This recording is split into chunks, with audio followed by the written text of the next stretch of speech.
Selamat sore teman-teman Hipindo. Ini supaya tidak ngantuk ya Pak ya, jam setelah makan siang kayaknya kita berat, tapi saya yakin Bapak-Bapak dan Ibu-Ibu tidak akan bisa ngantuk. Kenapa? Karena pada hari ini saya dengan dua sahabat saya, Pak Yongki Susilo dengan Profesor Renald Kasali, akan menyampaikan kiat-kiat bagaimana kita menghadapi 2023. Saya tidak perlu berpanjang lebar menerangkan latar belakang mereka. Mereka sudah sedemikian terkenal, semua sudah tahu Pak Yongki dan Profesor Renald. Profesor Renald banyak sekali menulis buku, antara lain bukunya Disruption, dan di depan ada banyak buku yang sudah beliau tulis, bisa dibeli. Kemudian Pak Yongki juga mempunyai pengalaman yang seabrek-abrek di Nielsen dan juga menjadi advisor di banyak perusahaan. 2023 adalah tahun yang penuh tantangan. Semua menceritakan mengenai resesi dan sebagainya. Apakah itu benar-benar tantangan? Atau itu hanya mindset? Let us welcome pembicara kita, Pak Yongki Susilo.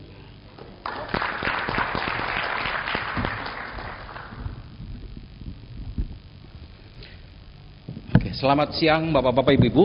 Sudah lama nggak ketemu Bapak Ibu ya. 2 tahun kita dipisahkan oleh COVID-19. Jadi hari ini saya sangat berbahagia sekali.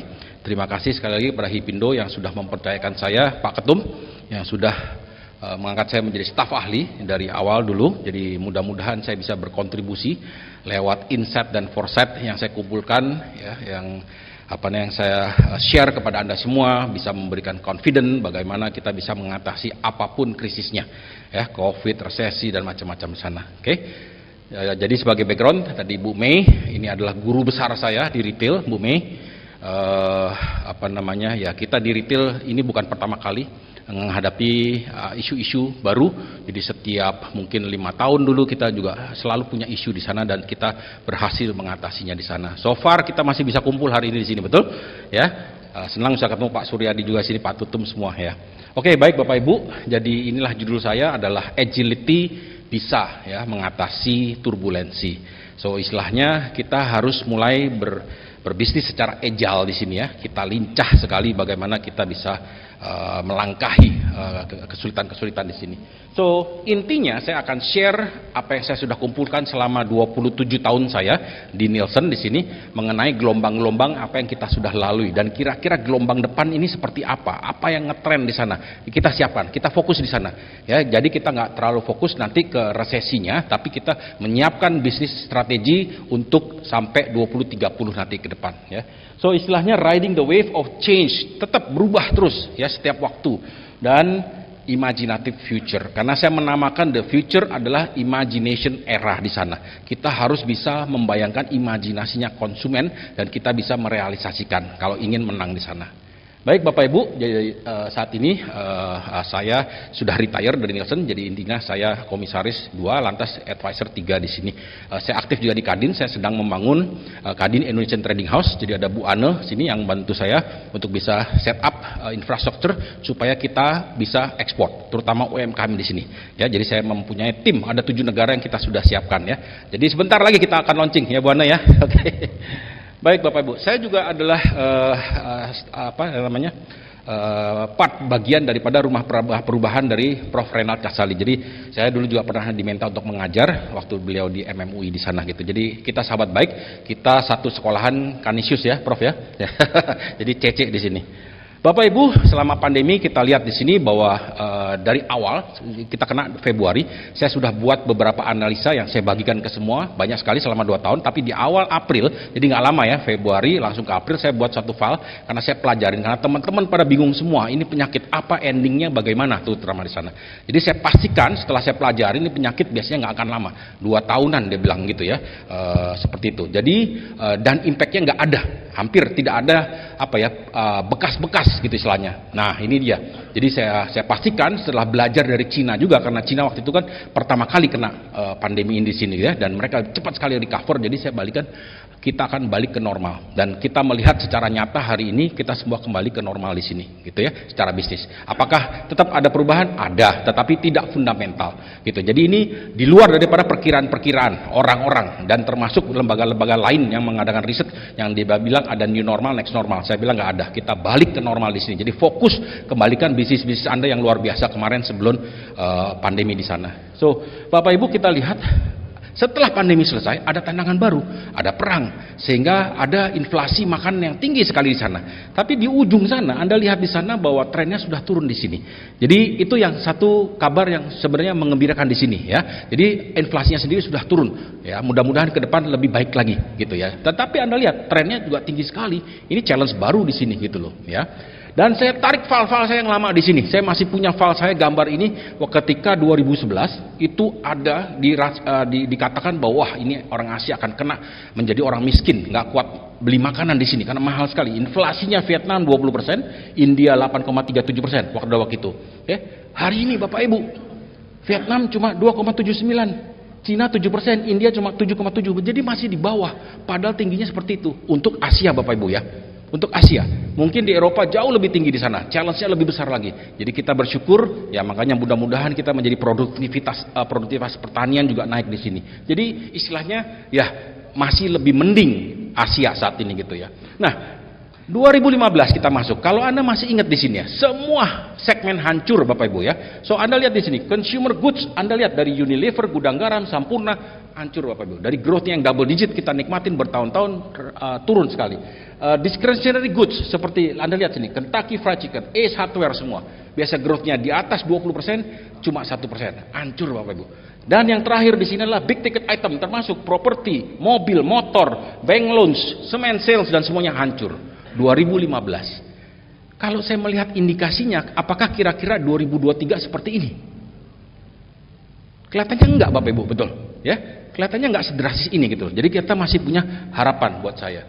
So, saya cuma mengingatkan, ya, bahwa Indonesia ini setelah kita saya rasa 90% masuk kepada middle income trap karena penghasilan per kapita kita cuma 4.000 saja bertahun-tahun, ya.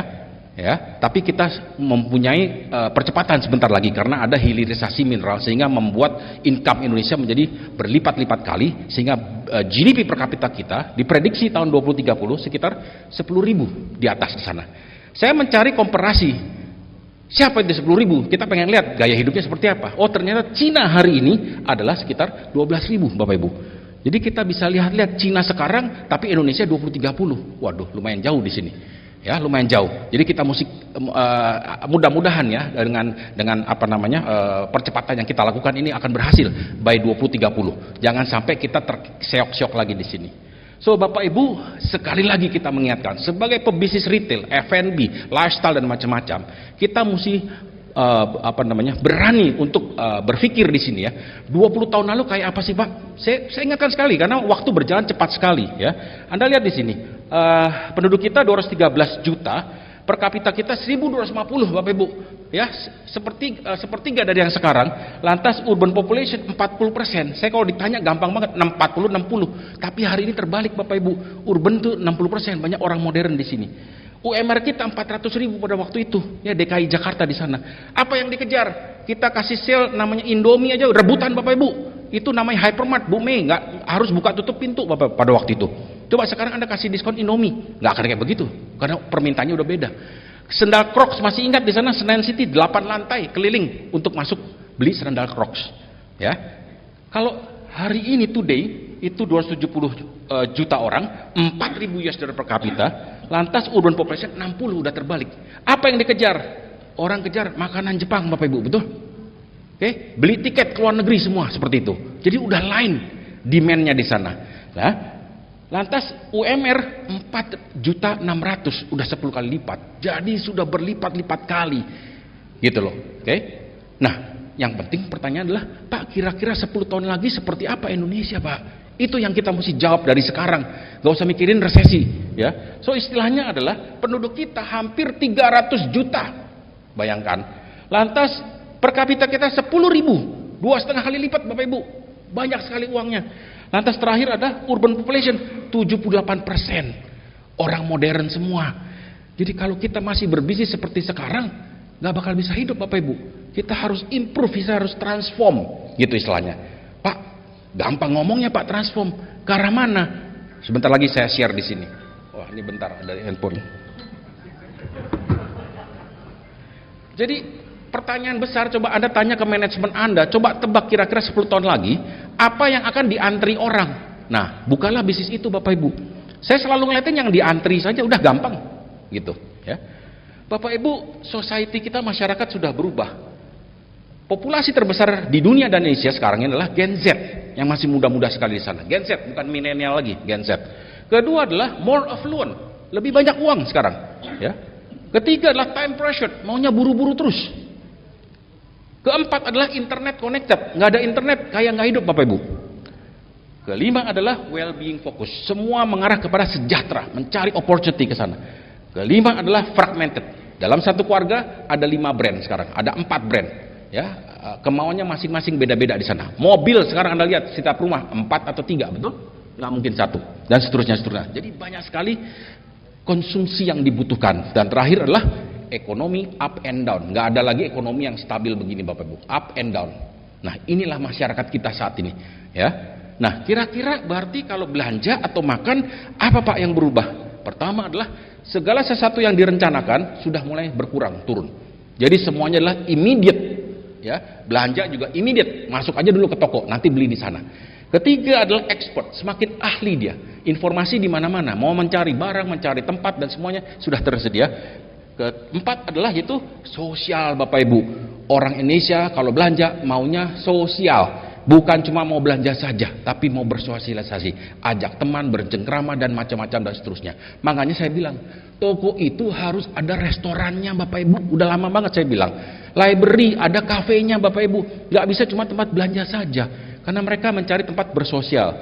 Kelima adalah indulgence, mereka mencari sesuatu yang mereka dapat nikmati lebih di sana. Anda harus menjual sesuatu yang indulge di sana, jangan yang biasa-biasa saja. Dan terakhir adalah opportunistic, ada sesuatu yang beda untuk topping up di sana, Anda siapkan di sana. Oke? So ini semua berubah, sehingga kita sudah membentuk suatu tipe manusia baru, namanya yaitu liquid modernity. Orang modern yang sangat liquid Bapak Ibu. Maksudnya apa sih Pak? So pertama adalah hidup kita sudah fragmented Pak, pecah-pecah, nggak ada garis lurus lagi tapi garis putus-putus, itu hidup kita di sana. Oke? Kedua adalah series of new challenge. Jadi putus-putus itu adalah challenge-challenge baru setiap saat di sana, nggak pernah habis Bapak Ibu, betul? Ya. Dan terakhir adalah adaptable. Kita jadi manusia yang lebih gampang adaptasi saat ini. Jadi nggak perlu takut Bapak Ibu atas perubahan-perubahan, harus adaptable. Nah inilah kita namakan liquid modernity di sini. So Bapak Ibu, ini yang saya perhatikan di bawah ini adalah yaitu GDP per kapita yang saya rekam dari mungkin 30 tahun lalu. So istilah Anda lihat di sini perubahan. Di awal tuh zaman dulu ya, waktu saya join Nielsen, waktu itu Unilever adalah organisasi yang saya kenal luar biasa waktu itu. Itulah zamannya manufacturing di sana, supply market di sana. Anda bisa supply barang ke pasar Indonesia saja, itu sudah sukses. Nggak perlu mikir yang macam-macam. Kedua, masuk ke era namanya economic growth di sana. Jadi mulai masif produk di sana. Brandnya udah mulai di-develop gitu ya. Distribusi udah melebar di sana. Oke, market di sana. Ketiga adalah consumer power. Wah, jadi pindah dari manufacturer ke retailer, lantas pindah ke consumer power di sini. Consumer yang punya peranan di sini. Yang mematikan manufacturing, yang mematikan retailer, itu bukan modern retailer matiin pasar basah, bukan.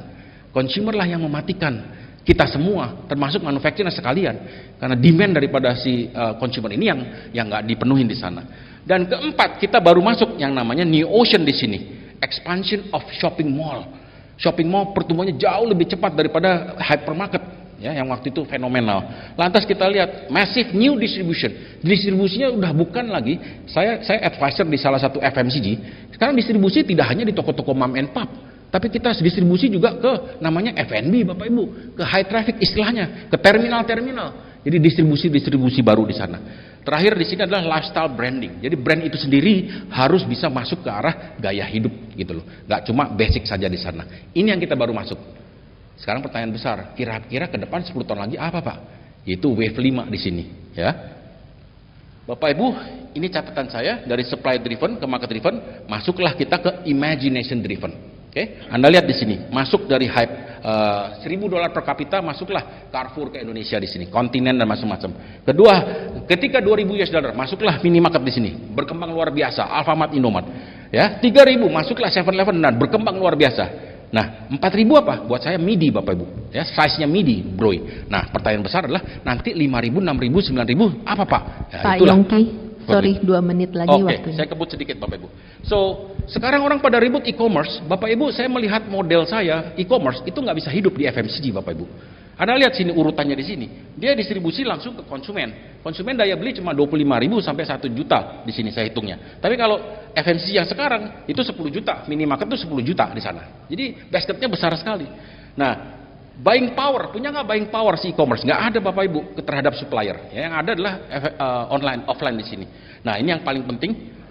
Ketika Anda belanja online, ketika Anda nambah item di belanjaan Anda akan terbeban lebih besar lagi dalam hal ongkos delivery, Bapak Ibu. Makin beli makin bebar. Akhirnya mereka nggak jadi karena ongkosnya 100.000. Mendingan saya bayar parkir dan belanja nyaman di sana. Tapi kalau di offline, semakin Anda beli, delivery cost-nya semakin kecil karena difraksi daripada jumlah item yang semakin banyak di sana. Ini yang menguntungkan, gitu loh. Dan mereka sudah sangat intricate di sana. Nah, ada satu hal yang nggak ada di online, yaitu apa? Impulse purchase. Disuruh istri beli telur, pulangnya dia bawa sepeda, bawa tape recorder, bawa dongkrak, betul? Itu yang nggak ada, gitu. Dan terakhir adalah shopping adalah discovery. Shopping itu bukan buying. Shopping itu adalah discovery yang menemukan. Makanya sekarang begitu dibuka pembatasan, semuanya pada lari ke offline lagi. Mereka hidupnya sosial di sini. Nah, ini challenge buat si e-commerce. Bukan berarti dia harus mati. Mereka harus cari jalan di bagaimana bisa mengakomodasi ini semua. So, apa yang dilakukan? Ini yang saya bilang. Salahnya di sini. Ini salah besar Bapak Ibu. Main diskonnya terlalu besar. Kita di dunia retail udah tahu main diskon besar, yang makan adalah trader. Atau kedua adalah kita bangkrut sendiri nanti. Nah, Anda lihat, diskon adalah training buat disloyalty. Jadi kalau ada expert yang bilang bahwa itu akan sticky, nggak akan berubah, orang akan pakai digital, itu salah besar Bapak Ibu. Anda lihat sekarang, siapa yang mati duluan, siapa yang ditinggalkan duluan. Begitu diskon nggak ada, tinggalin langsung. Itulah orang Indonesia Bapak Ibu. Di sini orang Indonesia namanya Jack semua Bapak Ibu. Di Cina kan cuma Jack Ma 1. Ya.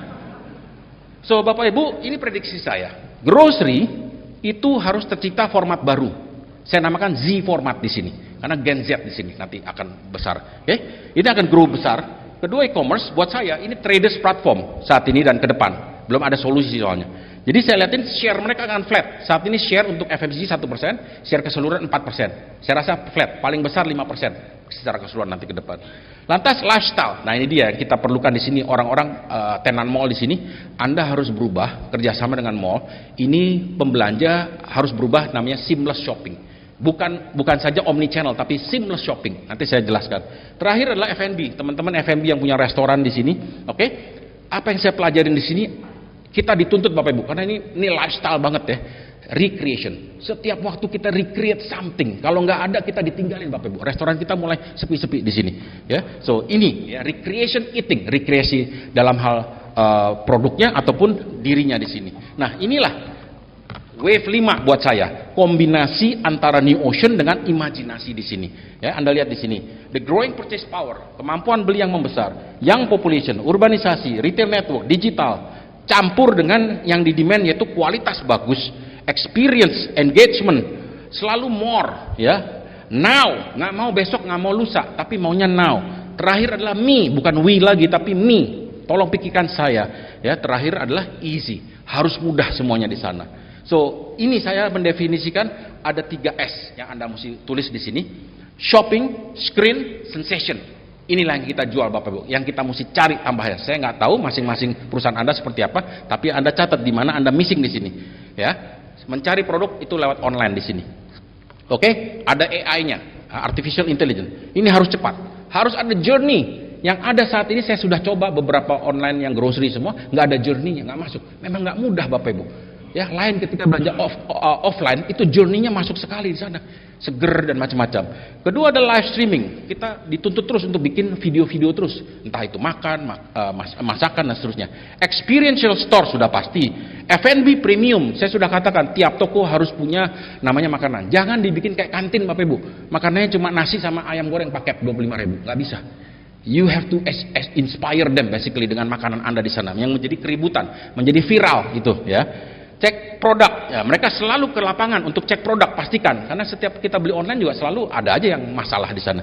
Extend buying, ini dia, delight your customer, selalu jual sesuatu yang selalu delightful, pulang tuh puas sekali di sana. Lantas instant relevant offering, top up, ya ada lagi yang bisa terakhir, belanja terakhir, topping up-nya apa, dan terakhir adalah smart instant social media.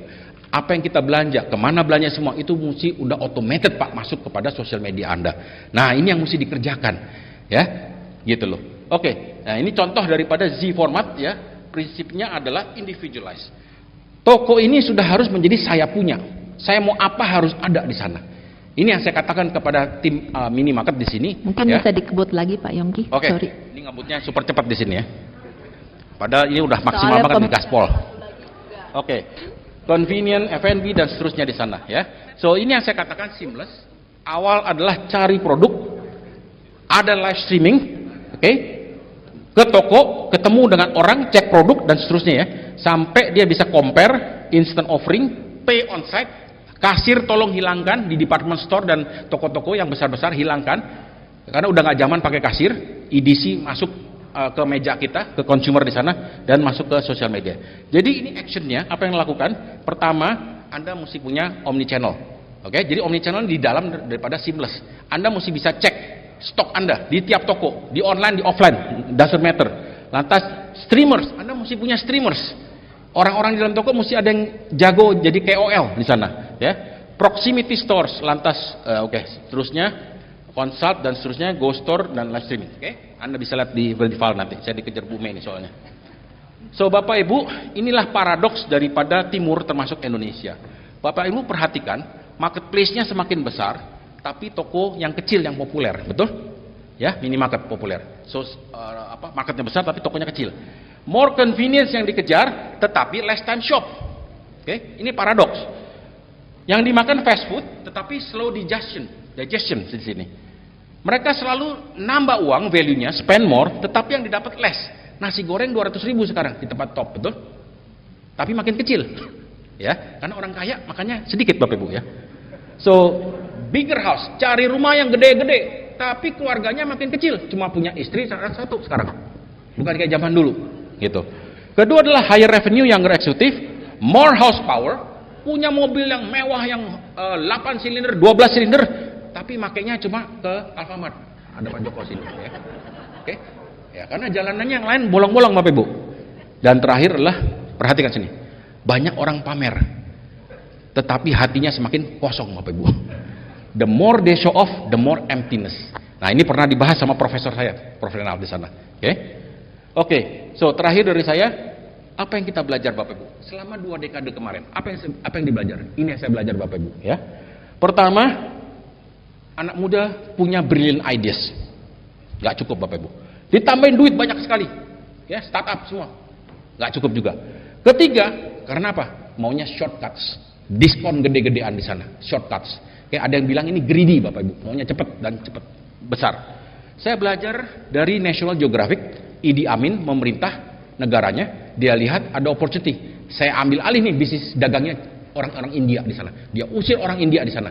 Dia lupa Bapak Ibu bahwa shortcut itu tidak bisa mengambil alih di sana. Ketika dia usir, setelah itu negaranya kolaps, dia kabur Bapak Ibu. Ya, apa yang Warren Buffett ajarkan kepada kita is very simple. Bapak Ibu, kita ada di dunia consumer di sini. Pertama, 3 key outstanding. Pertama, delight your customer. Titik Bapak Ibu, delight your customer. Bukan hanya brilliant ideas, tapi delight your customer. Kedua, relationship. Kenapa Idi Amin hancur Uganda waktu itu? Karena nggak punya relationship Bapak Ibu, udah ngikut orang Indianya, pulang ke India di sana. Nah ini dia, Anda harus bangun relationship dari atas sampai bawah ke toko-toko dan distribusi dan macam-macam. Terakhir adalah keep learning. Perubahan itu terus jadi, nggak bisa nggak, belajar terus di sana, gitu. Oke? Jadi no guarantee yang pertama.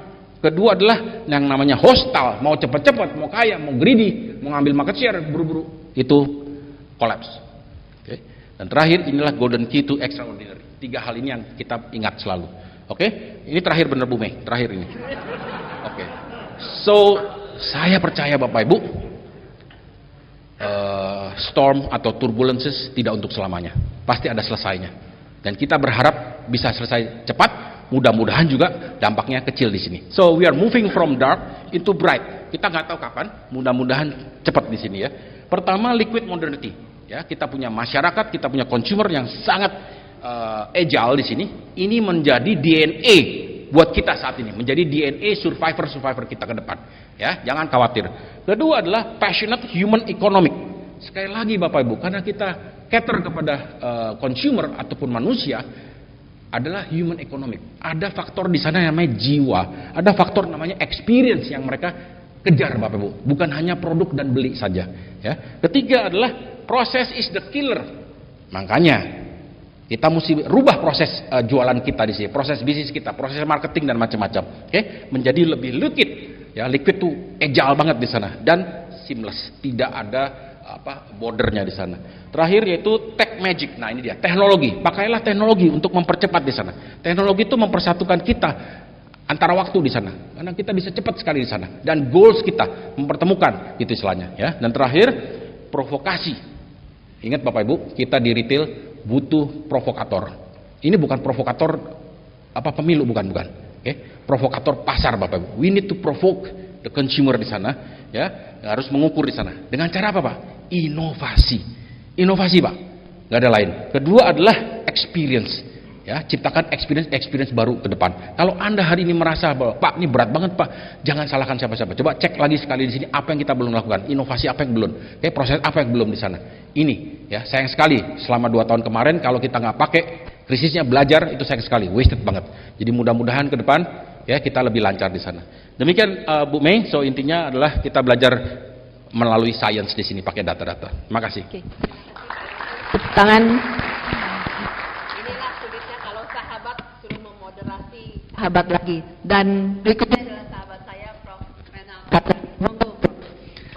Makasih Bu Mei. Saya di sini saja barangkali cepat saja ya.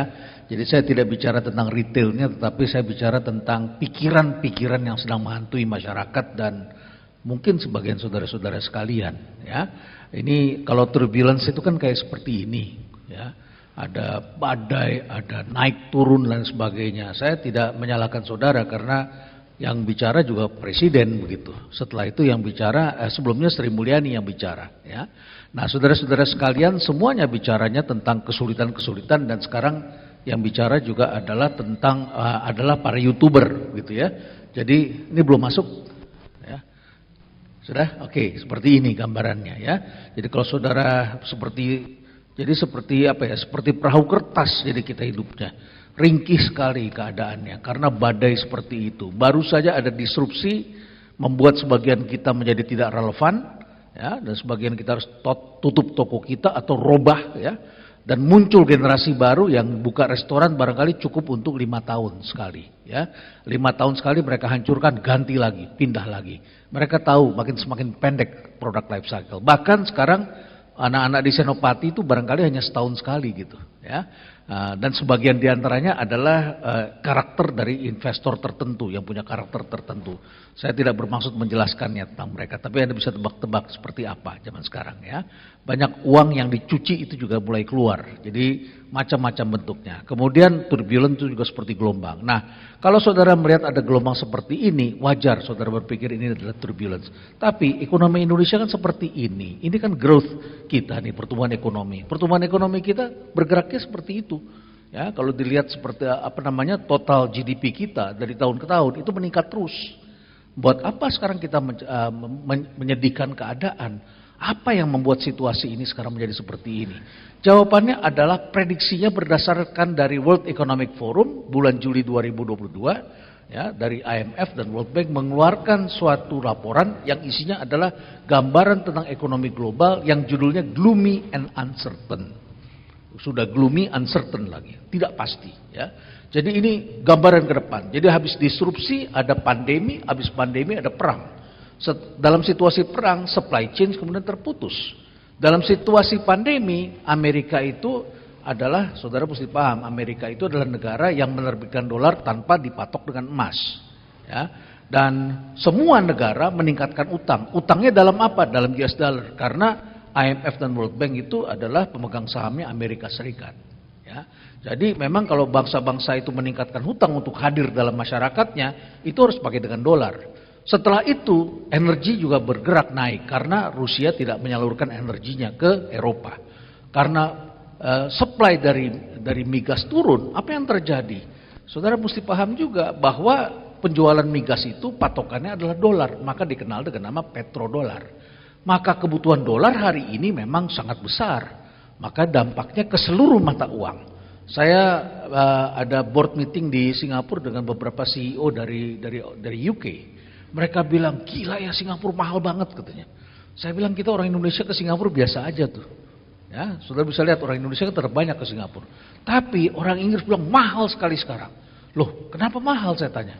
Biasanya saya dapat 1 pound sterling itu sekitar 3 Singapura US dollar. Tapi hari ini saya cuma dapat 1,2, 1,3. Jadi semakin mahal Singapura ini menurut mereka.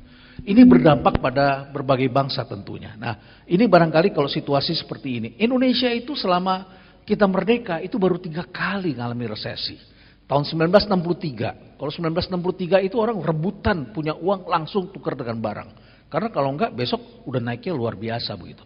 Barangkali sama dengan seperti di Panama hari ini ya. Situasinya seperti itu. Itu juga karena berantemnya sama Amerika, pemilik dolar ya. Jadi kalau berantem sama Amerika hari ini susah. Cina aja berantem sama Amerika juga setengah susah gitu ya. Nah, saudara-saudara sekalian, ini tahun 1963, ini 1998, tahun 2020. Amerika Serikat sejak tahun 1800 itu 44 kali mengalami resesi. Sejak Perang Dunia Kedua, kita nanti bisa lihat itu hanya sudah sekitar 12 kali mengalami resesi. Ini kita lihat, ini adalah inflasi di Indonesia. Yang saudara khawatirkan tahun 63 sampai 70 itu inflasinya tinggi. Kemudian yang kedua adalah sekitar tahun 1998. Itu inflasi tinggi. Dan tahun 2022 ini mulai bergerak naik. Tapi kan kita sudah biasa dengan inflasi tinggi sebelumnya. Belakangan inilah kita inflasinya rendah. Kebalikan dengan Amerika, biasa inflasi rendah, tiba-tiba inflasinya 9,1%. Cemaslah mereka. Ya, jadi situasinya memang berbeda sekali. Nah, para YouTuber itu biasa melihat konten-konten YouTube diterjemahkan dan semua isinya mengatakan tidak akan ada yang selamat. Saya ceritakan pada Anda, semua keluarga Anda akan habis. Judul-judul di YouTube seperti itu. Dan diterjemahkanlah ke dalam Indonesia. Padahal situasi yang berat itu adanya di belahan bumi sebelah barat. Tetapi Amerika sendiri kebingungan karena referensi-referensi tentang resesi hari ini situasinya berbeda. Kok bisa terjadi inflasi tinggi tapi tingkat pengangguran rendah di Amerika? Nah, apa yang terjadi nih? Biasanya kan nggak begitu. Inflasi tinggi, pengangguran banyak. Hari ini tingkat pengangguran di Amerika turun. Jumlah homeless banyak. Tetapi jumlah orang yang mau bekerja nggak banyak di Amerika. Setelah terjadi pandemi, banyak orang yang tidak mau bekerja. Karena keasikan dikasih subsidi BST di sana. Ya, ada yang setiap minggu dapat $1.000 itu di sana. Ya, mereka bisa bayar apartemen tapi tidak bisa bayar listrik. Tidak bisa bayar gas. Ini problemnya. Ya.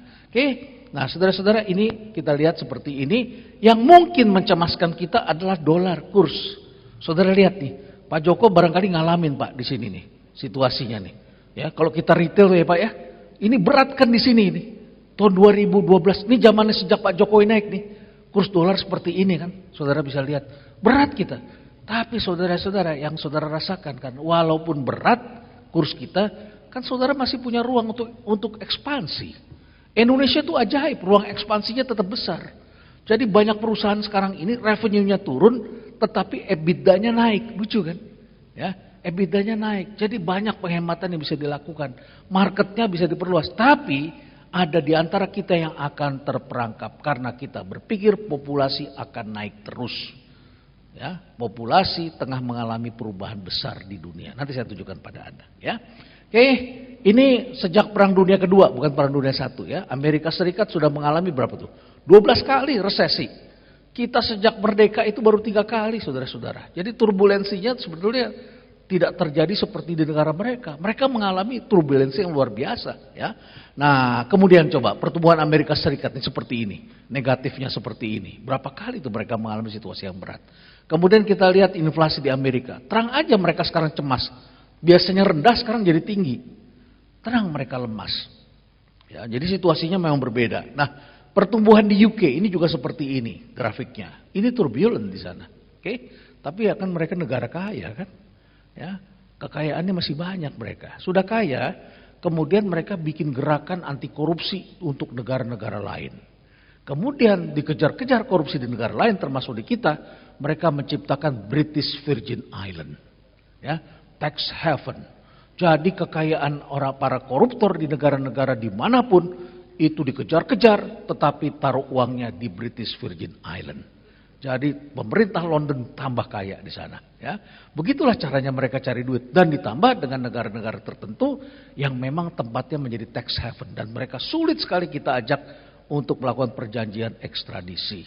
Begitulah pintar-pintarnya negara-negara itu. Mereka Amerika Serikat menciptakan IMF, World Bank, mereka menciptakan WTO, ya, sampai Presiden Jokowi bilang sekarang harus ada ekspor paksa setelah tanam paksa. Ya. Nah, saudara-saudara, selain itu juga mereka menciptakan lembaga-lembaga lain untuk mengontrol negara kita. Nah, ini referensi-referensi kalau turbulence. Selalu ada situasi yang stres, darurat, tidak stabil, dan saudara diminta untuk buckle up kalau di pesawat. Turbulent kan begitu kan? Ya, kencangkan ikat pinggang Anda, gitu kan? Pasang seatbelt Anda, begitu situasinya. Ini referensi kita, ya, referensi kita. Dan diikuti dengan apa? Penutupan pabrik secara merata, pengangguran besar-besaran, bukan PHK semusim atau puluhan atau ratusan. Jadi saya minta saudara-saudara hati-hati terhadap berita tentang startup. Yang di PHK itu cuma 100-200 orang. Ya, jadi jangan sampai saudara termakan oleh media yang memang butuh untuk clickbait naikin pemberitaan. Ya, jadi itu memang yang di PHK sedikit. Kenapa mereka lakukan itu? Karena saya perhatikan ternyata beban gajinya mengerikan. Bukan hanya gaji ya, beban gaji dan biaya gaji startup mengerikan. Saya sempat mengevaluasi Goto dan saya baca di situ, revenue-nya 3,4 triliun, beban gajinya 7,4 triliun. Kok bisa seperti itu? Jawabannya adalah karena sejak Facebook menciptakan Meta, mereka meng-hire banyak sekali engineer software dari Microsoft. Setelah itu startup kita ngikutin gaya hidupnya Google dan gaya hidupnya Facebook. Jadi bergajinya dibikin seperti itu. Nah, anak muda senang bekerja di sana. Ditambah lagi jabatannya lebih keren, kalah saudara-saudara kalau ngasih jabatan. Ya, namanya pakai chief semuanya. Ya, keren-keren. Ya, makanya muncul istilah baru, ada mbak-mbak SCBD. Ya, mbak-mbak SCBD. Pakai sepatunya Tony Birch. Ya, kemudian pakai lanyard. Ya, mereknya apa begitu. Gaya hidupnya luar biasa. Ya, alat-alat gadget yang mereka miliki jauh lebih mahal daripada pendapatan mereka. Nanti kita lihat segmennya di mana mereka. Ya, jadi ini sebetulnya nih, referensinya kayak begini kalau namanya resesi itu kayak begini. Tapi hari ini nggak begini. Amerika aja bingung. Gimana ceritanya namanya resesi, tetapi kok pengangguran turun. Bahkan sekarang banyak perusahaan pasang tulisan di depan bangunannya, no hiring, tapi nggak ada yang ngelamar. Aneh situasinya, ya. Jadi participasi untuk melamar ini bekerja ini semakin turun. Hendaknya kita waspadai bahwa ke depan anak-anak muda yang tadi disebut generasi Z itu, ya, Z generation itu nanti hanya 20% yang ingin bekerja full time. 80% itu gig economy, pengen bekerjanya dari rumah dan mereka bekerja yang asongan-asongan begitu. Ya, terjadi perubahan-perubahan. Oke. Nah, ini referensi kita kalau ada krisis, resesi. Kan kita punya persoalan kalau terjadi krisisnya berat sekali di Indonesia. 63 kan berat sekali tuh, ya. Tahun 98 berat sekali. Jadi begitu ada kata krisis, ada resesi, kita langsung panik kita biasanya, masyarakat kita. Yang paling jadi korban itu adalah mereka yang mau jual rumah. Banyak sekali orang yang melarang orang lain untuk membayar cicilan atau membeli ruko dan lain sebagainya. Tapi saya bilang sih ini kabar gembira buat sebagian orang, ya, karena kalau ada 3 orang percaya pada krisis, ya dia nggak ekspansi. Tapi ada satu orang yang ekspansi dan dia tidak percaya pada itu dan kemudian dia geber pasar itu, malah mereka mendapatkan keuntungan. Ya, resesi kali ini kita bisa lihat ada kata disrupsi, robotisasi, ada pandemi berulang-ulang seperti itu, isu resesi, new infrastructure. Ini lebih berbahaya Bapak Ibu sekalian. New infrastructure, jalan tol baru menghubungkan berbagai kota, daerah yang tadinya tidak market menjadi market. Sementara daerah kota-kota besar terjadi empty nest. Orang-orang tua yang tinggal di sana, anak-anak muda generasi berikutnya pindah ke pinggiran. Di Kebayoran Baru dekat Jalan Gandaria ada rumah sakit bersalin punyanya Muslimat NU. Dulu ramai sekali. Sekarang sudah berubah menjadi klinik cuci darah. Saya tanya kenapa begitu? Nggak ada lagi Pak ibu-ibu yang punya anak di daerah sini. Yang punya anak itu daerah Cinere ke sana. Ya, di daerah Tangerang, ya, dan yang terbesar saudara mau tahu di mana penduduknya? Ada yang tahu? Citayam Bojonggede. Ya, saya tahunya kalau saya naik kereta api, naik komuter ke Depok, pasti banyak turun itu adanya di daerah sana. Ya. Nah, ini fertility rate turun di beberapa tempat. Kemudian ada masalah kurs, ya, online versus offline ribut terus begitu. Karena sekarang dalam situasi seperti ini, ya saudara lihat kan terjadi pergeseran begitu. Namanya jadi O2O, online to offline.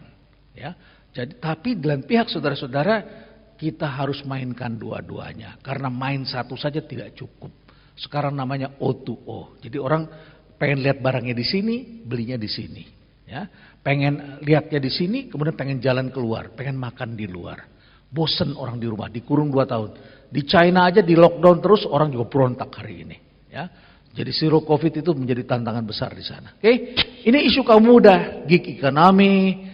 Kemudian mereka mengatakan sandwich generation dirinya, harus tanggung utang orang tua. Oke, quiet quitting, ada istilah quiet quitting. Sekarang ini banyak sekali orang yang kerja gabut, makan gaji buta, tidak memberikan effort seperti yang kita tuntut. Terjadi seperti itu. Ya, kemudian ini strawberry generation, generasi yang lembek, mass resignation, banyak sekali sekarang terjadi di beberapa negara. Tadinya di Amerika Serikat, kemudian di UK, sekarang sudah merembet ke China. Rombongan generasi muda berhenti bekerja dan mereka tidak ingin menjadi pekerja hari ini. Ya, terjadi resign besar-besaran di banyak tempat. Work-life balance, mereka menuntut work-life balance. Ini mengerikan nih, karena beda values sama generasi kita. Kemudian ini mereka minta healing, padahal healing itu artinya cuma minum kopi doang. Ya, jadi saudara yang punya kedai kopi ini yang diuntungkan ini. Ya, tempat healing yang tadi gambarnya experience seperti yang tadi ditunjukkan oleh Pak Yongki, itu healing bagi mereka. Bagi kita kan healing harusnya kan sakit jiwa kan. Ya, nah, kemudian ini simple life dan happy. Ya, mereka aneh, nggak apa-apa deh gaji kecil dikit, ya, yang penting gue simple life and happy katanya. Apa yang dilakukan di masa turbulence? Saya ingin memberikan contoh-contoh dan sebagian ada di antaranya saudara-saudara. Saudara masih ingat ini kan? Ya, ini kan tahun 1998. Namanya Roni, muncul setiap hari di televisi. Saya pada saat itu baru pulang dari sekolah di Amerika. Kemudian setelah itu saya tawarkan televisi untuk bikin program. TV langsung ngambil. Saya tawarkan kewirausahaan, saya disuruhnya pegang marketing, saya nggak mau. Marketing udah kebanyakan orang, saya mau tawarkan kewirausahaan. Apa kata orang TV? Emang bisa Pak orang Indonesia berwirausaha? Bisa, saya bilang. Saya kasih contoh-contohnya. Jadi saya dorong orang berwirausaha. Saya tidak percaya saat itu bahwa perusahaan besar bisa kembali dengan cepat. Jadi harus berwirausaha. Saudara-saudara sekalian, ternyata TV ngapain ngambil itu? Karena nggak punya program. Karena nggak ada iklan. Jadi buat bayar film pun nggak ada. Jadi film-film bayar Hollywood, Bollywood nggak bisa tuh televisi. Jadi mereka harus menciptakan program sendiri. Nah, dalam situasi seperti itu, kenapa nggak dapat iklan? Karena semua perusahaan besar memotong budget marketingnya karena percaya terjadi resesi. Dan setelah itu mereka bikin program, Roni dibawa bikin kuis namanya Dak Dik Duk Der. Datang ke rumah-rumah, wartawan TV kemudian meliput karena wartawannya nggak punya kerjaan saat itu.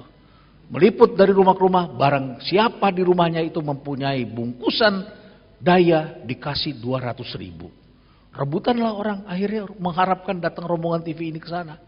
Akhirnya mereka menguasai pasar. Hari ini situasinya sudah berbeda.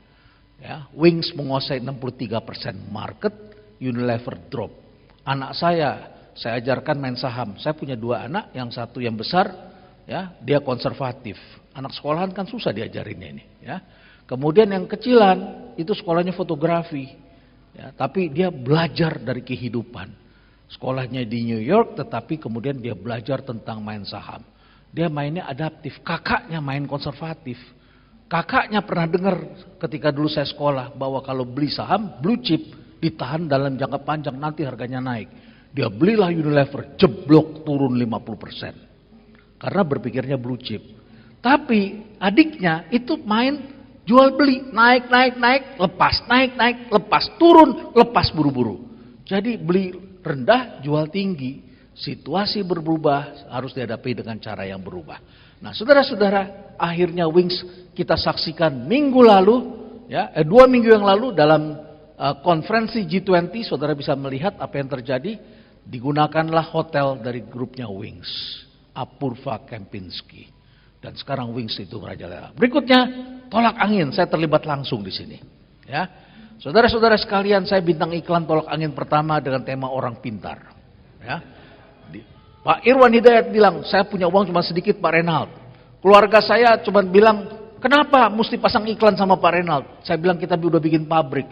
Keluarga saya bilang jangan bikin pabrik karena bunga di bank lagi 70%. Lebih baik kita taruh di bank aja dapat 70%. Tapi dia bilang bikin pabrik baru jadi 3 tahun. Akhirnya dia bikin pabrik. Apa yang terjadi kemudian saudara-saudara? Dia nggak dapat bunga, tetapi sekarang dia menyaksikan langkah yang diambil itu benar. Langkah itu diambil tahun 1998, tahun 2000 ketika orang tidak mau investasi dan bukan cuma terjadi dugaan resesi, tetapi resesi dan krisis betulan pada saat itu. Apa yang terjadi selanjutnya kita lihat yang tidak melakukan investasi, Jamu Air Mancur tahun lalu diakuisisi oleh Kombifar dari Bandung. Oke, kemudian kita saksikan apa yang terjadi dengan Nyonya Menir. Sedih kalau kita lihat pabrik mereka sebelum ditutup itu. Sedih, kuno, ya. Masih cara lama, produknya produk lama semua, tidak rapih, pendekatan lama, tidak ada investasi. Business is an investment, so you have to invest, you have to adapt. Otak kita aja harus kita adaptasikan supaya stay relevant. Saudara-saudara sekalian, dalam situasi resesi sekalipun saudara harus invest. Jangan saudara terlalu mempercayai hal seperti itu. Yes, itu adalah economic recession. Tapi yang jauh lebih berbahaya ada resesi yang kedua, disebut dengan trust recession. Saudara pangkas, saudara memotong trust. Itu yang saudara lebih berbahaya. Palembung, mentega di zaman Belanda, tiba-tiba hilang ketika Republik menang. Setelah itu mereka tetap pasang billboard di jalanan. Kenapa begitu? Tetap membangun komunikasi. Kalau situasi damai, mereka akan kembali lagi. Oke?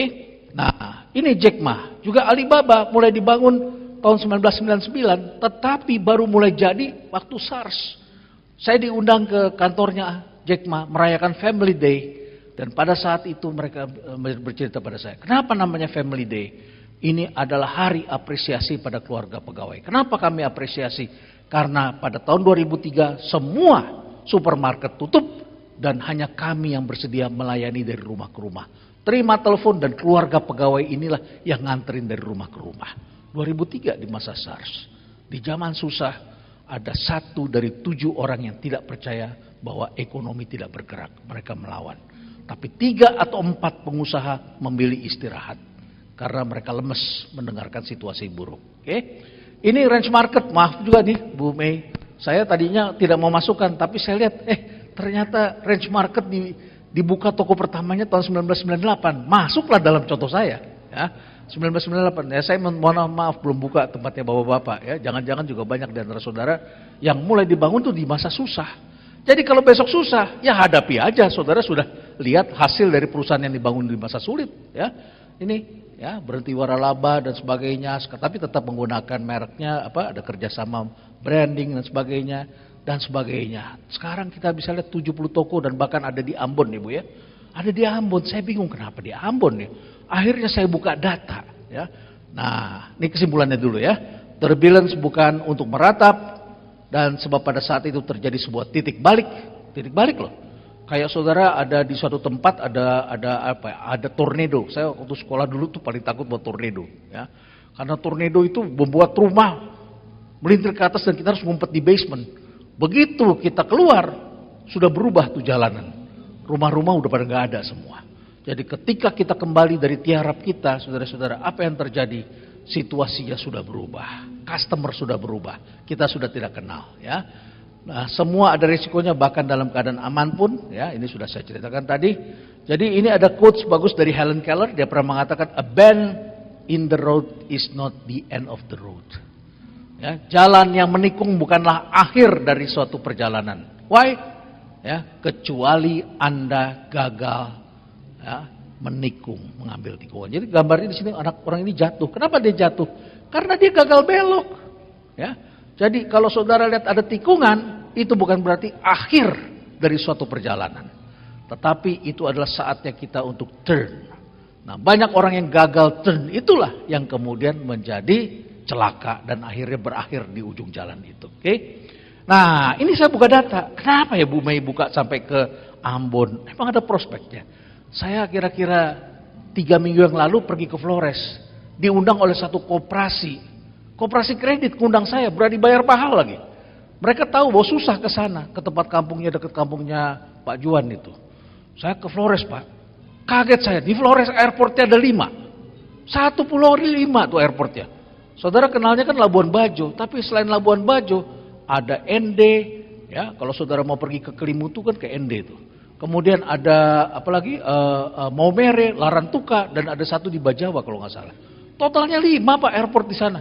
Jalannya bagus. Katanya duitnya nggak ada. Rakyatnya adalah daerah terpinggir, termiskin, terluar. Tapi berani bayar mahal. Saya jadi bingung. Setelah itu saya lihat lagi ada kampus. Muridnya berapa? Mahasiswanya berapa? 7.000 orang. Saya terkejut. Kalau sekolah masih banyak, tandanya adalah fertility rate masih tinggi. Berapa fertility rate-nya? 3,4. Apa artinya 3,4? Artinya penduduknya masih terus bertambah. Saudara-saudara, di Jakarta itu fertility rate sudah di bawah 2. Ya, artinya 2 apa? Satu keluarga kan 2 orang.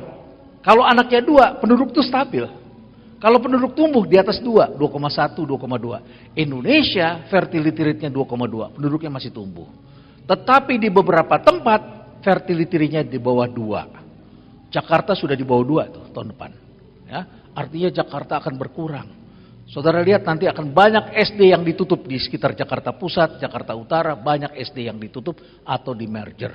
SMA 3 Setiabudi, dulu orang yang sekolah di situ sekitar Setiabudi tinggalnya. SMA 4 Jalan Batu, dulu tinggalnya di sekitar situ. Kanisius daerah Menteng, dulu sekitar situ. Sekarang muridnya datang dari daerah macam-macam. BSD, Santa Ursula pindah ke sana. Muridnya banyak. Yang di Jalan Pos tinggal sedikit. Murid-muridnya datang dari Cibubur, datang dari daerah-daerah di pinggiran-pinggiran.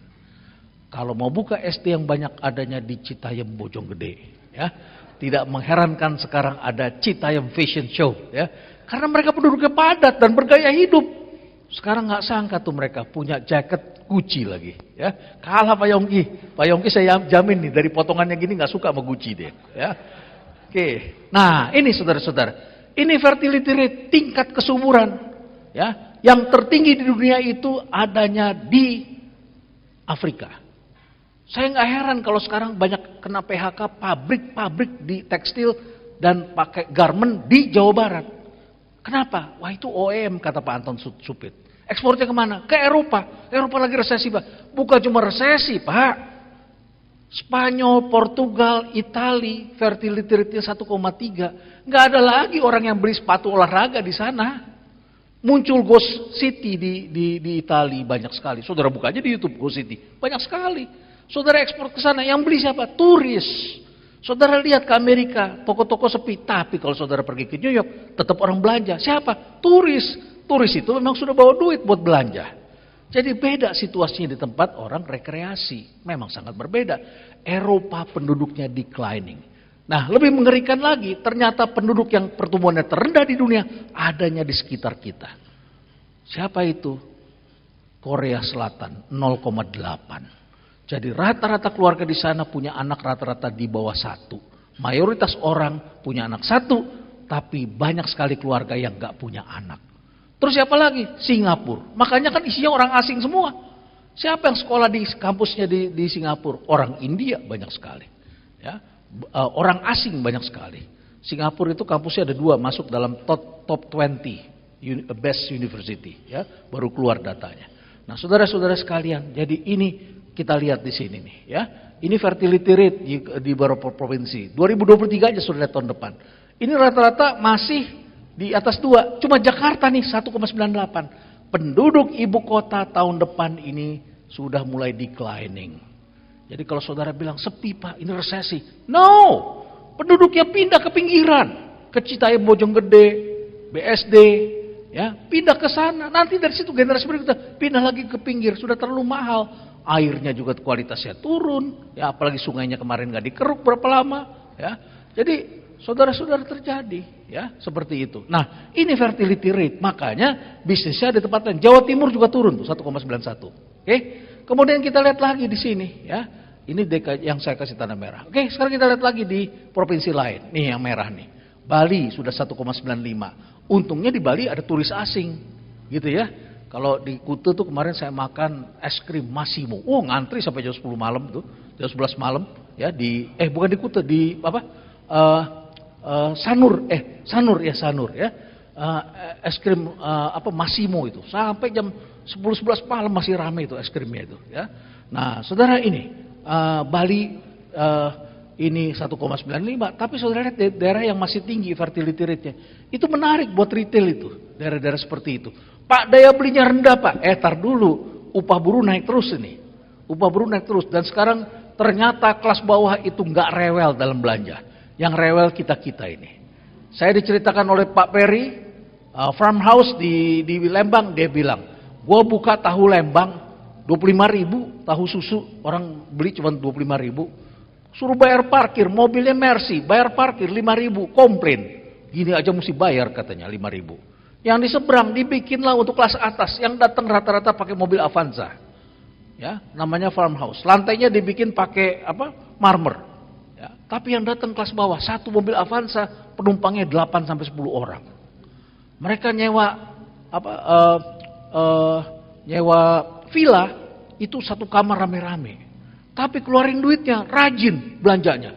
Pakaian itu untuk wisata, bergaya nona-nona Belanda, mereka sewa per orang 100.000 rupiah. Spendingnya berani. Yang di seberang beli tahu 25.000, ribut parkir 5.000 perak katanya. Ya. Kelas menengah ke atas itu udah banyak nggak boleh. Memang betul nasinya makin sedikit. Ya. Sudah begitu sekarang gluten free lagi. Ya. Banyak yang mengalami radang usus kelihatannya. Oke. Ini kita lihat nih, tuh kota-kota. Ini sekarang saya ambil kota. Tadi kan provinsi, beberapa provinsi aja saya ambil ya. Sekarang saya ambil kota. Ini tahun depan sudah di bawah 2 nih. Ya.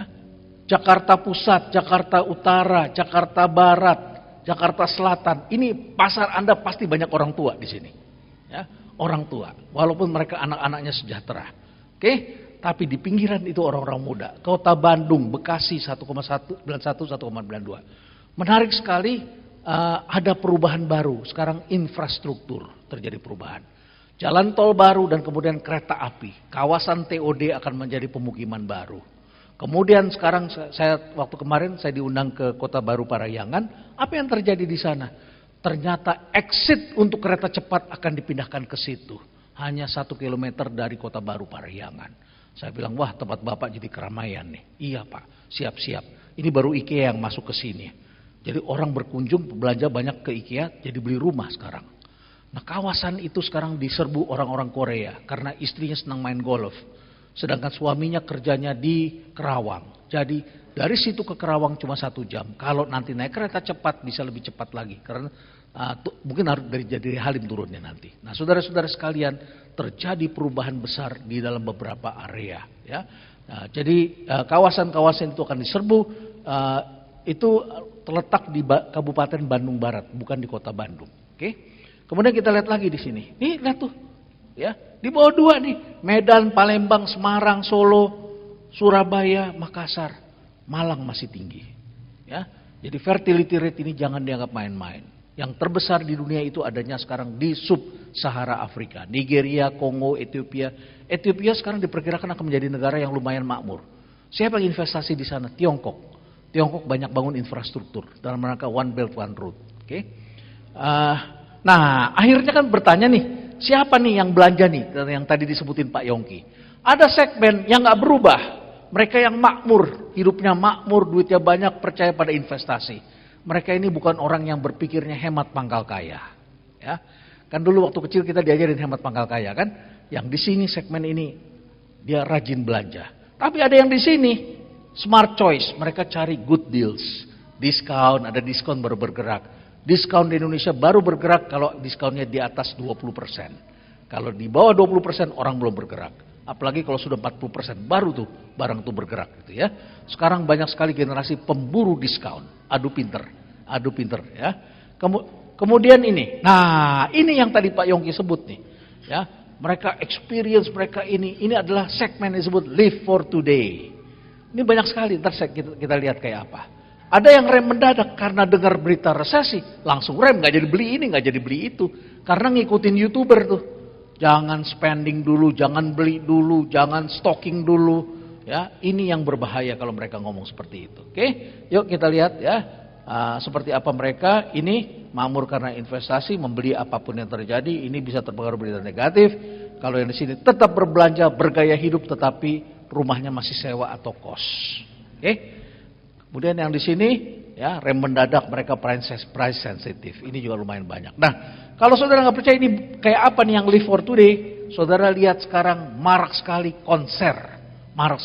Saya buka beberapa aja konser-konser yang mereka rame gitu ya, yang sudah habis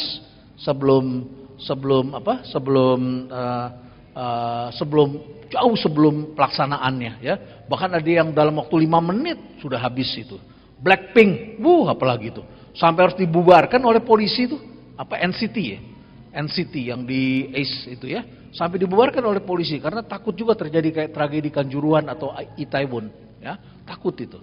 Saya kebetulan anggota tim pencari fakta gabungan tragedi Kanjuruhan. Itu memang crowd berubah sekarang. Orang di dalam itu ngasih tahu teman-temannya, masih banyak bangku kosong, datang ke sini. Ya, mereka komunikasinya sudah horizontal. Nah, saudara-saudara, ini konser ini setiap minggu ada, dan anak-anak muda yang live for today melakukan ini. Ada ini Mbak Intan ini dari Bali, menti saya. Ya. Dia bilang, teman saya Pak dari Bali itu khusus beli tiket ke Jakarta. Terus gajinya berapa? Gajinya sih di bawah saya Pak. UMR dia gajinya. Tetapi bisa datang ke Jakarta untuk beli tiket konser katanya. Ya, dia beli tiket konser, nginep di hotel, naik pesawat. Karena mereka live for today. Ini banyak sekali yang melakukan seperti ini hari ini. Ya. Oke, ini bahkan ada yang sold out jauh-jauh sebelumnya, hanya dalam waktu beberapa menit sudah habis begitu ya. Jadi situasi seperti itu. Nah, akhirnya saya harus tutup dengan beberapa hal ini ya. Setelah ini saya kasih video buat Anda supaya Anda tahu perubahan yang terjadi. Ada economic recession. Saya nggak membantah itu, berita-berita tentang resesi. Tetapi setelah saya baca, ini adalah global economic recession. Jadi ini adalah ekonomi global seperti itu. Kalau keadaan ekonomi ya udah kita nggak usah bantah. Memang keadaan ekonomi global itu memang sedang terganggu. Tapi Indonesia rasanya enggak. Cadangan devisa kita naik terus. Tapi yang mengganggu kita ini, ya, trust recession. Meyakini terjadi resesi walaupun itu belum terjadi atau tidak terjadi. Percaya susah sebelum datang menjadi kenyataan. Ini yang paling berbahaya. Tapi saya senang waktu saya menjadi moderator di forum CEO kemarin di Istana. Presiden mengatakan, sekali ini saya tidak mau bicara yang susah-susah. Saya mau bicara yang optimis, kata beliau. Ya. Dan disebutkanlah beberapa alasan untuk optimis. Nah, tadi Pak Yongki sebut gaya hidup urban. Nah, bapak-bapak juga harus waspadai. Sekarang orang bisa tinggal dari desa karena dana desa ini mulai bertelur di desa-desa. Ya, mulai terjadi. Setiap desa ini punya duit cukup banyak. Dan bahkan masih banyak juga desa yang kaum mudanya nggak ada. Sehingga duitnya disimpan. Kayak di Bukit Tinggi. Itu kan perantau semua di Bukit Tinggi. Ya. Jadi duitnya disimpan oleh wali nagari di sana. Diolah untuk kesejahteraan masyarakat. Tapi jalanan di desa bagus-bagus saat ini. Banyak sekali kasus seperti itu. Oke. Ini ketakutan, kecemasan yang berlebihan akibatnya. Jadi tahun 2022 ini saudara mesti lihat ini rute kereta api ini akan menimbulkan kerumunan baru. maybe Anda harus menyesuaikan diri retail Anda. Di tempat-tempat outlet kereta api, TOD ini akan menjadi perhatian, ya, jalur kereta api. Dan unfortunately ini tidak ada di Jakarta Barat, tapi adanya di Jakarta Timur. LRT baru itu Jakarta Timur, ya. High speed train itu juga dari Jakarta Timur menuju ke Bandung. Ini akan muncul satu kekuatan baru. Kemudian jalan tol Jakarta Sukabumi akan dibuka sampai ke Cibadak. Itu kawasan yang cukup padat di daerah sana. Oke. Sarana kehidupan baru, outdoor activities dan creative hub ini bermunculan. Ya. Terjadi euforia traveling, ini juga menarik. Ya. Jadi resesi tapi orang travel sekarang gila-gilaan.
Still believe that all of those things I didn't say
Demikian Bapak Ibu sekalian, makasih, saya kembalikan ke Bu Mei. Oleh Pak Yongki dan Prof. Renald, membuka mata kita bahwa selama ini kalau kita membuka gerai, kita selalu memperhatikannya kepadatan demografi. Kita lupa mengenai fertility rate. Kita selalu melihat kota-kota besar, kita lupa bahwa urbanisasi bergeser. Kita selalu berkata bahwa yang penting adalah keuntungan. Kita lupa untuk berinvestasi pada saat krisis. Tadi Prof. Renald menyampaikan dengan sangat gamblang bahwa yang lebih berat bukanlah economic recession. Yang lebih berat adalah trust recession atau mindset kita yang telah dibentuk oleh para YouTuber atau oleh para konsultan yang kebanyakan para konsultan itu dari dunia barat. Dan tentunya mereka mencari uang di negara kita dan menyampaikan berita-berita yang mungkin kurang kondusif.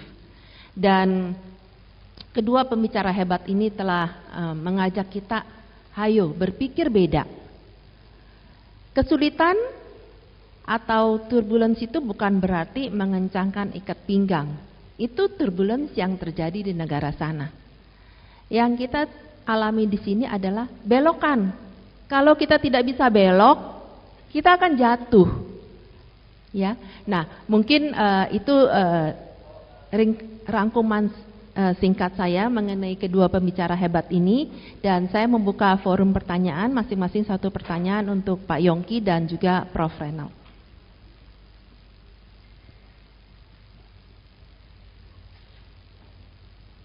Monggo jangan malu-malu, mumpung kedua orang hebat ini ada di satu panggung, sulit sekali untuk mencari waktu mereka berdua bisa bersamaan.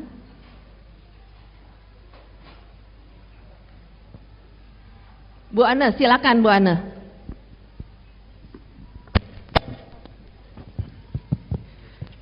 Terima kasih Bu Mei, Prof. Renald, Pak Yongki.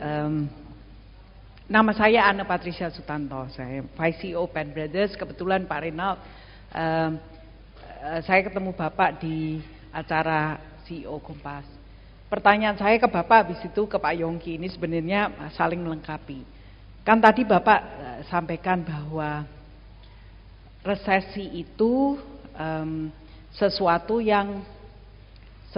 yang tidak perlu ditakutin. Saya juga sepakat sama Bapak soal 1998, karena kebetulan memang 1998 is turning point dari Penn Brothers juga, Pak.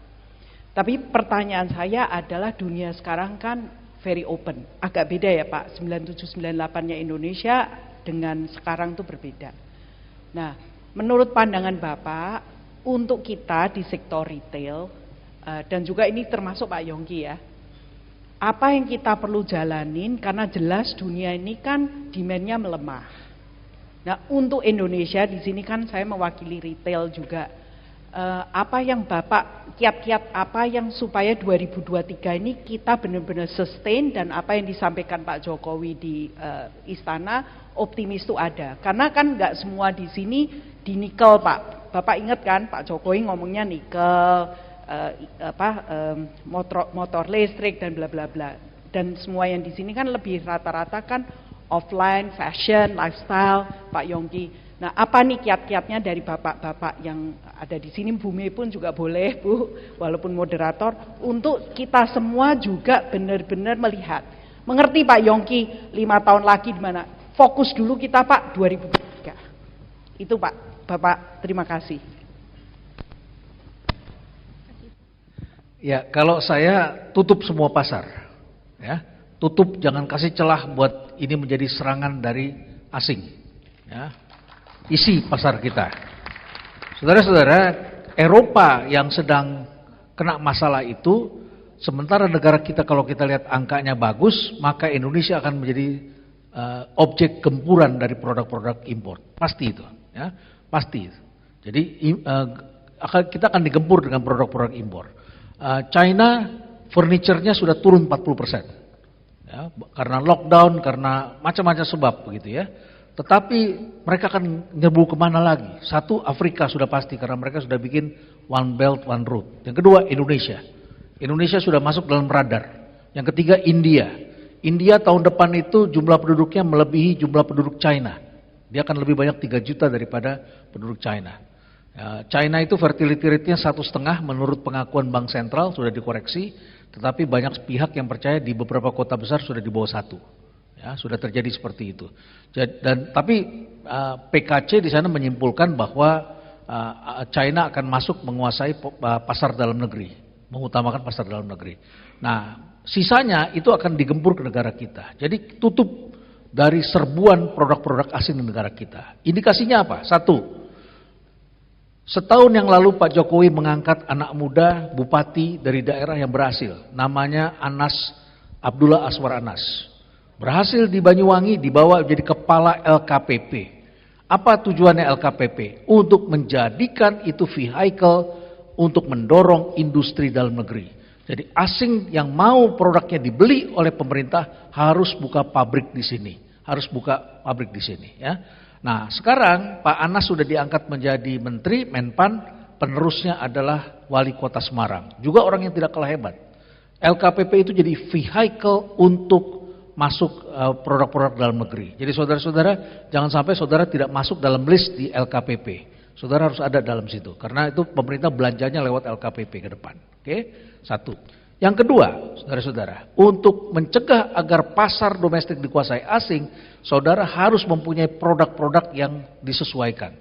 Ya, tadi saya tunjukkan Daya itu masuk menciptakan produk yang di bawah, tapi juga dia bikin yang di atas. Dia bikin Daya, dia bikin Nuvo untuk menyaingi Lifebuoy, dia bikin di atasnya itu ada Soklin, ya, dan sebagainya. Jadi saudara tutup, jangan saudara seperti misalnya bank, pada saat lagi asik ekonomi tumbuh, semuanya membidik segmen priority, segmen prioritas. Akhirnya digempur yang di bawah. Taksi ketika lagi ekonomi bagus, bikinnya, kan teman-teman saya di Bluebird bikinnya silver, gold, dan sebagainya. Begitu kan? Tiba-tiba muncul dengan disrupsi, muncul segmen yang di bawah, taksi yang 50.000 perak, taksi yang 30.000 perak. Karena pasar di bawah ini kosong. Indonesia ini pasar di bawahnya ini merupakan satu market yang sangat besar dan mereka tidak banyak mengeluh. Jadi saudara-saudara jangan sampai pasar di bawah itu diisi oleh thrifting, produk-produk thrifting itu, ya. Sebagian kan barang bekas itu, ya. Nah, itu ditutup, diisi oleh produk-produk. Saudara harus bikin produk-produk yang mampu untuk melayani kelas bawah tapi tetap bagus gitu. Zaman sekarang dengan teknologi itu memungkinkan. Industri maklun berubah. Saudara pikir kosmetik penjualannya turun. Iya turun. Tapi karena gempuran dari produk maklun. Namanya indie brands yang pakai glow-glow itu semua. Saya kaget tiba-tiba ada anak muda datang ke saya punya 40.000 reseller. 40.000 reseller. Ngeri saya. Gojek datang ke saya. Pak bisa nggak Bapak menulis tentang social selling? Apa itu social selling? Belajar lagi saya. Ternyata anak muda itu sewa tempat. Ya, kemudian mereka cari reseller. Rata-rata mereka punya resellernya itu menyewa rumah di desa, kemudian mereka pasang wifi, di situ bekerja 10 orang, kerjanya semua ngirim marketingnya itu, social sellingnya itu, penawarannya pakai Facebook, pakai WA, tidak hanya melalui marketplace, tapi melalui itu semua. Siangnya barang order dikumpulkan, sore dikirim pakai Gojek, coba bayangkan. Mereka lakukan seperti itu. Tentu saja saudara-saudara perlu pikirkan, di sini ada online, ada offline. Offline dan online itu ada kombinasi-kombinasinya yang saudara bisa lakukan. Jadi tidak selalu marketplace, pilihannya ada banyak. Jadi tutup market ini. Kita isi pasar ini. Jangan sampai saudara terlena hanya bidik yang branded, menengah ke atas, saudara lupa yang di bawah. Yang di bawah ini sangat menarik sekali. Saya perhatikan minimarket itu juga masuk di daerah-daerah yang tadinya kalau orang Jakarta pikir gak mungkin lah itu ada daya belinya. Ternyata di sana itu daya belinya bagus-bagus begitu ya. Dan banyak orang yang tidak menyadari hal itu. Saya kebetulan sering pergi, seminggu sekali saya pasti pergi ke daerah-daerah. Dan saya lihat, gila nih Indonesia ini ya, kejayaan. Telkom itu penjualannya naik dari mana? Dari Indonesia Timur. Karena penjualan IndiHome semasa pandemi kemarin. Buat orang di Papua, IndiHome itu murah karena harganya 350.000. Buat orang Jakarta 350.000 itu mahal. Tapi orang Papua 350.000, mereka bilang ini harga 3 ekor ikan nila katanya. Ya, karena harga ikan nila 1 ekor 100.000. Jadi mereka bilang, saya perlu nonton sepak bola, saya perlu ini, sambungan seperti itu.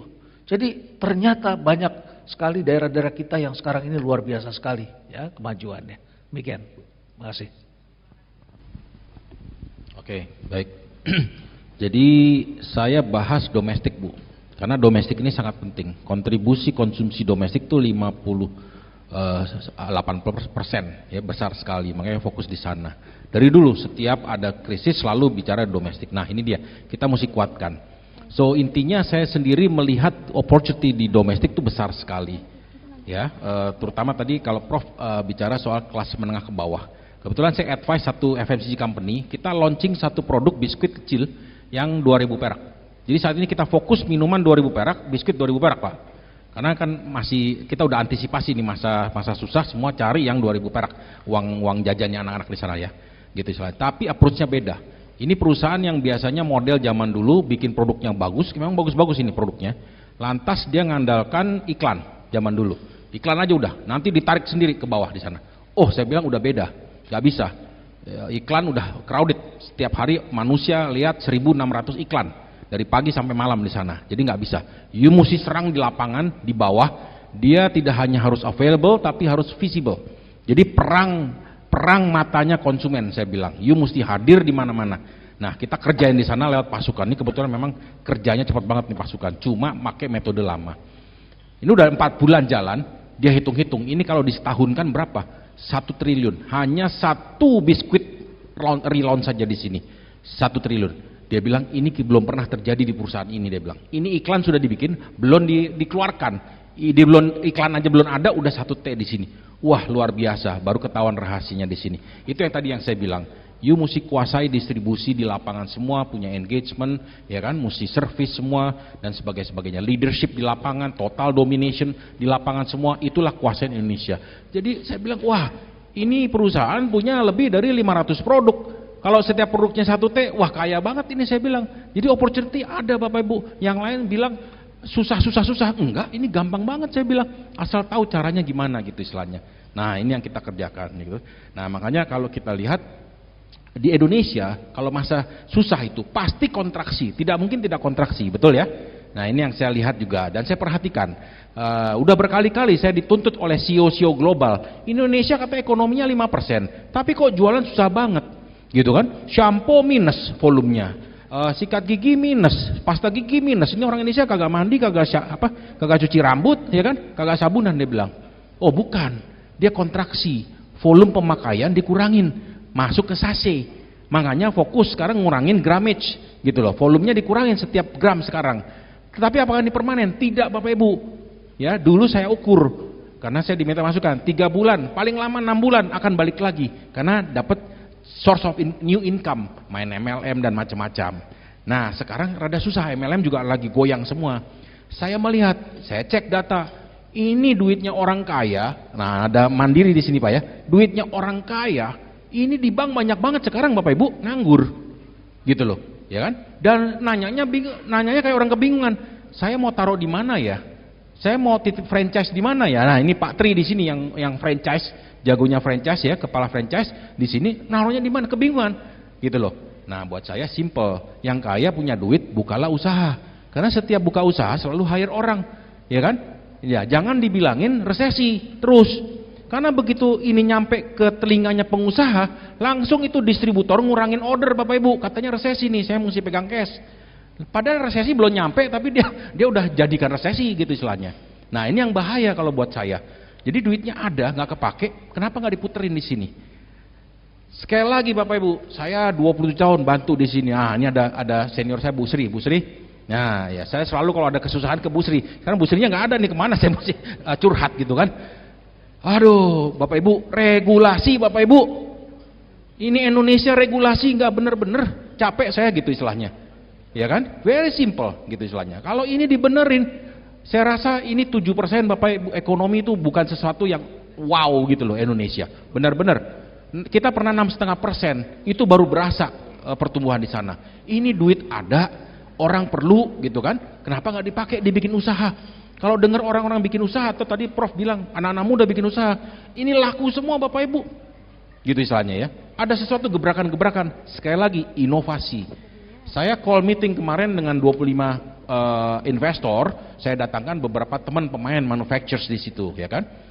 Satu securities company lah kita adakan di hotel. Nah, saya undang beberapa manufacturers. Mereka optimis, tahun ini dia double digit, tahun depan dia taruh double digit lagi growth di sana. Saya tanya rahasianya apa? Inovasi, Pak. Produk baru, Pak.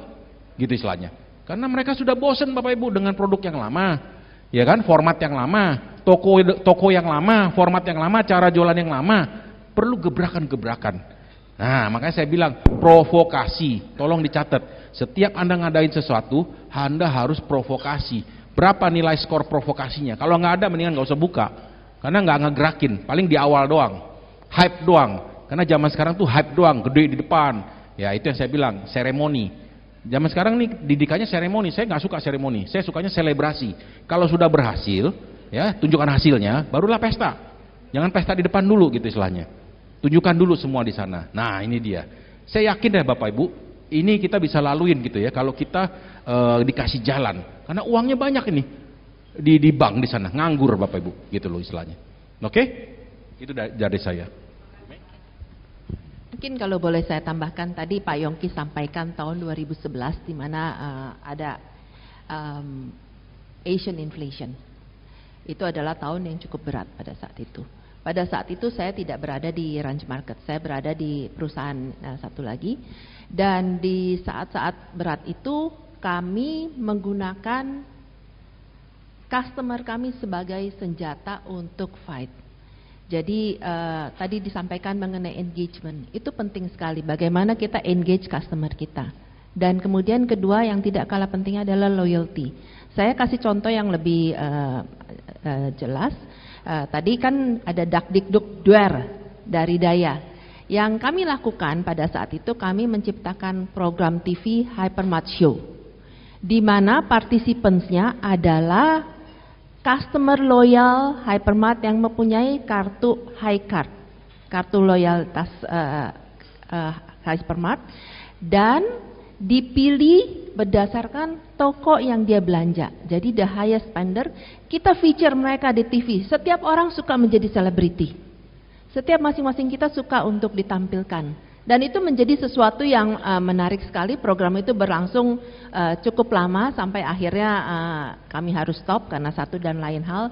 Tapi cukup sukses untuk meningkatkan image dan loyalitas dari customer. Mungkin ini tambahan saya mengenai contoh konkretnya. Mas, masih terbuka untuk satu forum pertanyaan atau waktunya sudah itu ya, terlalu excited semua ya.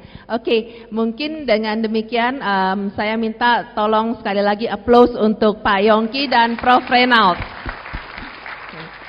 Terima kasih Pak Yongki, Prof. Reynald, very useful. Semoga dengan ini kita semua lebih optimis menghadapi 2023.